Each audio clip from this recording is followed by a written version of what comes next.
ഞാൻ വിചാരിക്കുന്നത് വീണ ജോർജിന് ആ സമയത്ത് കഴുത്ത് വേദന ഉണ്ടായിട്ടുണ്ട്.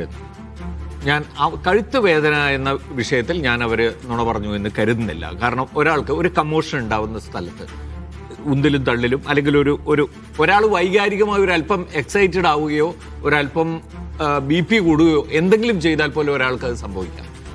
നിസ്സാരമായ കാര്യമാണ്. അങ്ങനെ സംഭവിക്കുന്നത് കള്ളം പറയാനൊന്നുമില്ല. നിസ്സാരമായ അല്ലല്ല, ഞാൻ പറയട്ടെ, നിസ്സാരമായ സംഭവമാണ്. ചിലപ്പോൾ സംഭവിക്കാം. മാത്രമല്ല, അവർ നേരത്തെ വാഹനാപകടവുമായിട്ട് ബന്ധപ്പെട്ട അല്ല, നോക്കൂ ജിമ്മി, ഞാൻ പറയട്ടെ, അതാണ് അവർക്ക് സംഭവിച്ചിരിക്കുക എന്ന്. അതിപ്പോ അത്രയും ദൂരം നടന്നു പോയതിന് ശേഷമാണല്ലോ ഈ വേദന വന്നത് എന്നൊന്നും ചോദിച്ചിട്ട് കാര്യമില്ല. അത് എപ്പോൾ വരുന്നു എന്ന് നമുക്ക് പറയാൻ പറ്റില്ല. അവർ അങ്ങോട്ട് ഇറങ്ങുന്നതിന് മുമ്പ് തന്നെ അവർക്ക് വേദന അനുഭവിച്ചിരുന്നു. അവർ താഴേക്ക് ഇറങ്ങുന്ന സമയത്ത് അവർ പ്രയാസപ്പെട്ടാണ് ഇറങ്ങിയത് തുടങ്ങിയ കാര്യങ്ങൾ അവർ പിന്നീട് പറയുകയും ചെയ്തിട്ടുണ്ട്. ഞാൻ വിചാരിക്കുന്ന ആ വിഷയത്തിൽ അവർ നുണ പറഞ്ഞു എന്ന് ഞാൻ കരുതുന്നില്ല. മറിച്ച് സംഭവിച്ചതെന്ന് വെച്ചാൽ അതിനുശേഷം അവരുമായിട്ട് നടത്തിയൊരു ദീർഘമായ ഇന്റർവ്യൂ ഒരു ചാനലിൽ വന്നല്ലോ.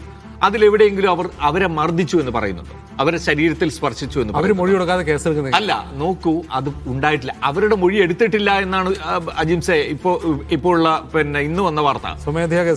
അവരുടെ പോലീസ് ഈ FIR ഇട്ടിട്ട് നേരിട്ട് ഇതിലേക്ക് പോവുകയാണ് ചെയ്തത്. അവരുടെ മൊഴി എടുത്തില്ല. ഇതുവരെയും മന്ത്രിയുടെ മൊഴി എടുത്തിട്ടില്ല. പിന്നെ മന്ത്രിക്ക് ധാർമ്മിക ഉത്തരവാദിത്വമുണ്ട്. ആ യുവാക്കൾ എനിക്കിതിനെ പ്രതിഷേധിക്കുകയായിരുന്നു, എന്റെ ദേഹത്ത് തൊട്ടിട്ടില്ല എന്ന് അവർക്ക് പറയേണ്ടതാണ്. കാര്യത്തിൽ സംശയമില്ല, പറയേണ്ടതാണ്. അതെങ്ങനെ പറയാനാണ്? നിങ്ങൾ ആലോചിക്കൂ, ഒരു രാഷ്ട്രീയ പാർട്ടിയും പ്രസ്ഥാനവും മൊത്തം ഇത് ഏറ്റുപിടിച്ച് അവരെ സപ്പോർട്ട് ചെയ്യാനും അവരെ ഇത് ചെയ്യാനും ഒക്കെ രംഗത്ത് വരുമ്പോൾ അവർക്ക് നോക്കൂ, കള്ളൻ മാത്രമല്ല കള്ളന് കഞ്ഞി വെച്ചവർ എന്നൊരു പ്രയോഗം. ശരി, ഞാൻ കംപ്ലീറ്റ് ചെയ്യട്ടെ. അപ്പൊ അതാണ് സാഹചര്യമെങ്കിൽ അവർ നിസ്സഹായ ആവുന്ന ഒരു സാഹചര്യം ഉണ്ടായിട്ടുണ്ടോ എന്ന് നിങ്ങൾ പരിശോധിക്കൂ. മറ്റൊരു കാര്യം, അതേസമയം തന്നെ ഈ കേസ് എഴുതി വെച്ച പോലീസിന്റെ കാര്യത്തിൽ രണ്ട് കാര്യങ്ങൾ സംഭവിച്ചിട്ടുണ്ട്. ഒരുപക്ഷെ ഈ ആയുധം ഉൾപ്പെടെയുള്ള കാര്യങ്ങൾ അതിൽ ചേർത്തത് തന്നെ ഒരുപക്ഷെ ഇവരെ അതിൽ നിന്ന് ഇറക്കാനും ആകാം. കാരണം അങ്ങനെ സംഭവിച്ചിട്ടില്ല എന്ന് ബോധ്യമുള്ള പോലീസിന് ചെയ്യാൻ കഴിയുന്ന ഒരു ലൂപ്പ് ഹോൾ അതാണ്. ഇങ്ങനെയില്ല എന്ന് പിന്നീട് ബോധ്യപ്പെട്ട് കഴിഞ്ഞാൽ അവരെ അതിൽ നിന്ന് മോചിപ്പിക്കാൻ കഴിയുമെന്ന്. മറ്റൊരു കാര്യം കൂടി, ഇത് ആകെ മൊത്തം എന്താണ്, ഇതിന്റെ ഫലം എന്താണ്? ശരിക്കും അന്ന് ആ പ്രകടനവും ആ പ്രതിഷേധവും ഉണ്ടായത് എന്തിനെതിരെയാണ്? ആരോഗ്യരംഗത്തെ വീഴ്ചകൾക്കെതിരെയാണ്. ഇന്ന് നമ്മൾ ആരോഗ്യരംഗത്തെ വീഴ്ചകൾ ചർച്ച ചെയ്യുന്നുണ്ട്. പകരം ഇതല്ലേ ചർച്ച ചെയ്യുന്നത്? ആ സംഭവത്തിന് ശേഷം ആരോഗ്യരംഗത്തുമായി ബന്ധപ്പെട്ട വീഴ്ചകളുമായിട്ട് എവിടെയെങ്കിലും പ്രശ്നങ്ങളില്ലായിരുന്നിട്ടല്ല, പക്ഷേ പ്രതിഷേധം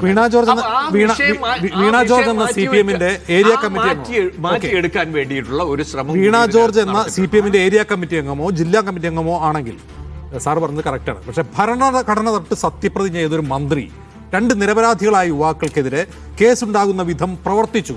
അവർ മൗനം പാലിക്കുകയോ അവർ സംസാരിക്കുകയോ ചെയ്തു എങ്കിൽ അത് ഭരണഘടനാപരമായി സ്വതന്ത്രമായി നടക്കേണ്ട രണ്ട് യുവാക്കളെ ജയിലിലടക്കാൻ മന്ത്രി മൗനം പാലിക്കുകയോ പോലീസിന് മൗനാനുവാദം നൽകുകയോ ചെയ്തിട്ടുണ്ടെങ്കിൽ സത്യപ്രതിജ്ഞ അല്ല, അതിനേക്കാൾ ഗുരുതരമായതാണല്ലോ ഇപ്പൊ സംഭവിച്ചിട്ടുള്ളത്.